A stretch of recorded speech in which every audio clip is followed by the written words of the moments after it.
जय जगन्नाथ सांग माने आसतु बनैबा आज रंजिता किचन रे सोयाबीन पकोड़ा। यही सोयाबीन पकोड़ा पाई मु तो बहुत किसी सामान नहीं जोटा मु पकेला बेले स्टेप बाय स्टेप सब किसी कहीदेवी। एबे मु बड़ सोयाबीन नहीं आपण आपणकर जी दरकार नेबे मु मो फैमिली पाई जी दरकार से नहीं आ बड़ सोयाबीन नहीं इतने बड़ सोयाबीन नेले भल टिके हुए ताको गरम पानी रे पकई देइथिली। एबे सबु सोयाबीन को मु छाणी देइथिली। से सोयाबीन को छाणी सारिबा परे भल से दुई हाथ लगे कि आमे चिपुड़ी दबा जेमती सेतरे किछि भी पानी रहिबनी। चिपुड़ी साइला पर गोटे पात्र रखी दबा। एबे गोटे आमे पात्र नेबा सेतरे किछि सोरिष तेल आ मु आगुरु बाटिकी रखिथिली अदा रसुण कंचा लंका को मु ता देहरे देली और ता देहरे किछि सेजवान सॉस देली, किछि हळदी गुंडा देली आ किछि लंका गुंड देली। तापर किछि जीरा गुंड भी देली ता देहरे। जीरा गुंड देले बहुत भल टेस्ट आसी थाए।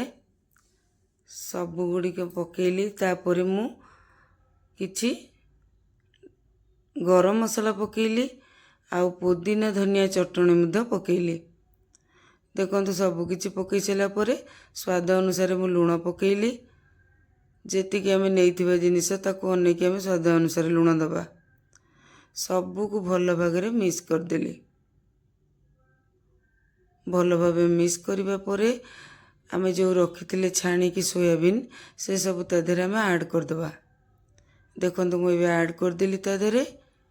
से सब मसला देहरे सोयाबीन को आमे भल से मिसेइबा।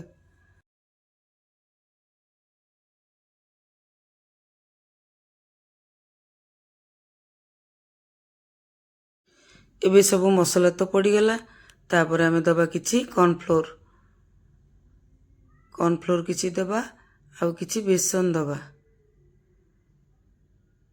बेसन टी बांधी थाए जिनसटी को सेति पे आमे बेसन टाकू निहाती दबा। बेसन आउ कॉर्नफ्लोर को भल भावे मिसेई दबा। ता सहित भल से मिसेई दबा। जदि पानी कम थिबो आपण आउ टिके पानी देबे। मोर तो एठी टिके पानी कम पड़िला मु सेतरे टिके पानी भी देकी चकड़ी देली। सबु गोळई सारा परे गोटे पैन रे मु तेल नेली। देखंतु तेलटी ताती जाइछि। एबे सबु जक सोयाबीन को आमे गोटी गोटी करी एंती छाणीबा। अल्प अल्प करी छाणीबे जेतिकी तादर जगह थिबो छाणीबा को आ लागी न जीवो सेमती आमे छाणीबा। एमती तो मते 2-3 थर लागिथिला छाणिया पई। आपण एमती धीरे धीरे करी सबु नेउटइबे आ भल भाबरे ताकू पचई पचई किना छाणीबे। ता धीरे एबे किछि आमे रसुण ऐड करिबा। सब रसुण को मु टिके फुटेई नेथिली जोटा कि तेल रे पड़िले फाटिबनी। सेतेरे रसुण पइले तार बहुत टेस्ट भल आसे।